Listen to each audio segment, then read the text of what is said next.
प्रदेश के 1,36,000 कर्मचारियों के लिए ओपीएस पूर्ण रूप से लागू।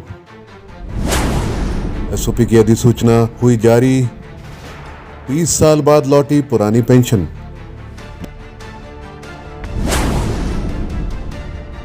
2003 के बाद रिटायर कर्मचारियों को भी मिलेगा लाभ। 60 दिन में देना होगा विकल्प।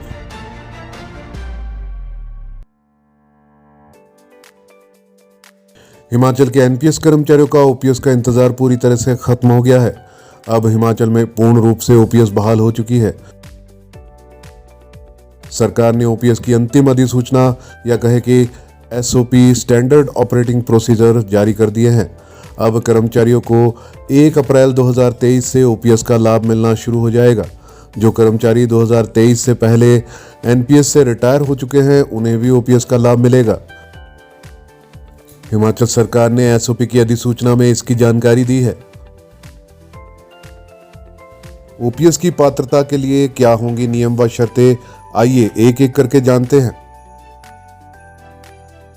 ये पूर्णतः हिमाचल का अपना ओपीएस मॉडल होगा और इसमें 2003 के बाद सभी कर्मचारियों को ओपीएस का लाभ मिलने वाला है।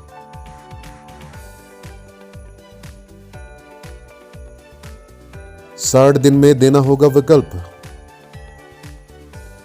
कर्मचारियों को एनपीएस या ओपीएस का विकल्प दिया गया है। जो कर्मचारी एनपीएस में रहना चाहते हैं वो एनपीएस का विकल्प ले सकते हैं और उसके लिए वो दिए गए एनेक्चर 1 फॉर्म को भर सकते हैं। ये फॉर्म अधिसूचना के साथ संलग्न किया गया है, जिसकी समय अवधि 4 मई 2023 यानी कि जिस दिन अधिसूचना हुई है उसके 60 दिन के अंदर भरकर देना होगा।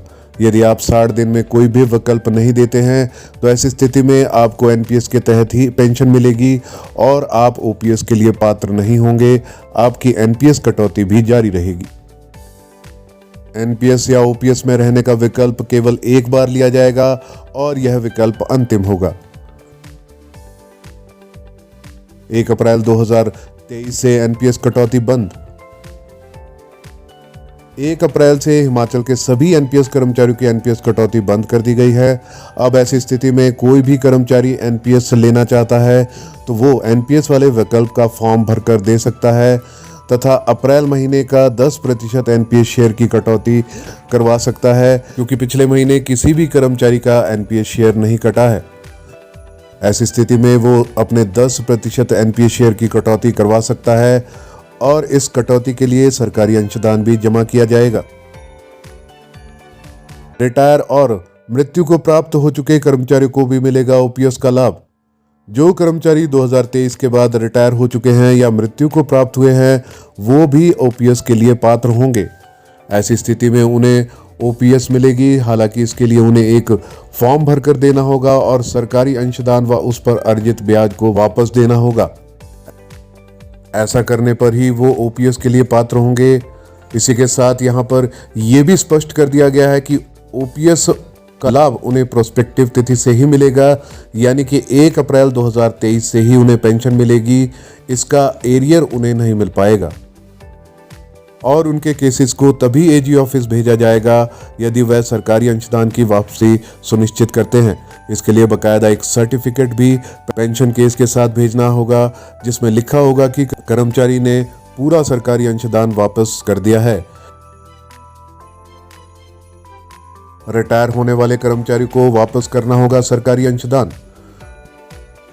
जो भी कर्मचारी ओपीएस का विकल्प लेगा उन्हें रिटायरमेंट पर सरकारी अंशदान व उस पर अर्जित ब्याज की वापसी करनी होगी।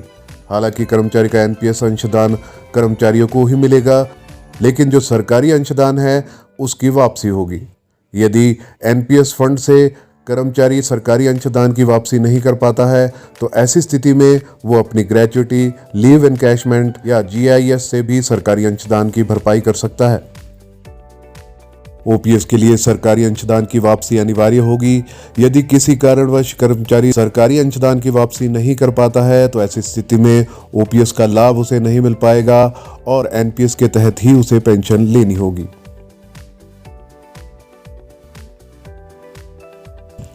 कर्मचारियों को मिलने वाली ओपीएस 1972 के सीसीएस पेंशन रूल्स के तहत ही मिलेगी।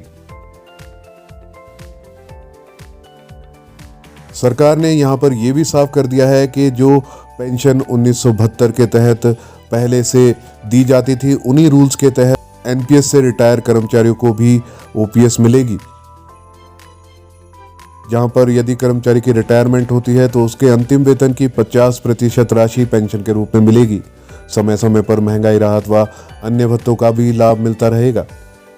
कर्मचारियों के जीपीएफ खाते भी खुलेंगे और पेंशन व जीपीएफ के लिए वही रूल्स फॉलो होंगे जो 14 मई 2003 से पहले के कर्मचारियों के लिए फॉलो होते रहे हैं। इसके अलावा पुरानी पेंशन की पात्रता के लिए 10 साल नियमित सेवा काल की शर्त भी रहेगी।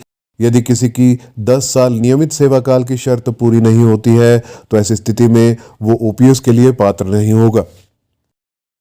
इसके अलावा 3 फॉर्म भी इस अधिसूचना के साथ संलग्न किए गए हैं, जिसमें पहला फॉर्म एनेक्चर 1 है, जो उन कर्मचारियों के लिए है जो एनपीएस के तहत ही रहना चाहते हैं।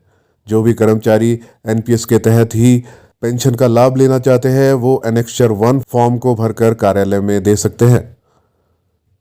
इसके अलावा एनेक्चर 2 उन कर्मचारियों के लिए दिया गया है जो ओपीएस के अंतर्गत पेंशन का लाभ लेना चाहते हैं।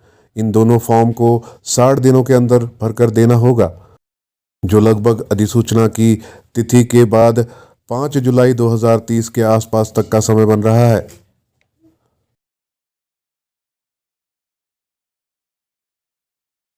इसके अलावा एनेक्चर 3 फॉर्म भी दिया गया है। इस फॉर्म में ये सत्यापित करना होगा कि कर्मचारी ने पूरा सरकारी अंशदान सरकार को वापस कर दिया है और इसके बाद कर्मचारी को ओपीएस के तहत पेंशन के लिए पात्र माना जाए।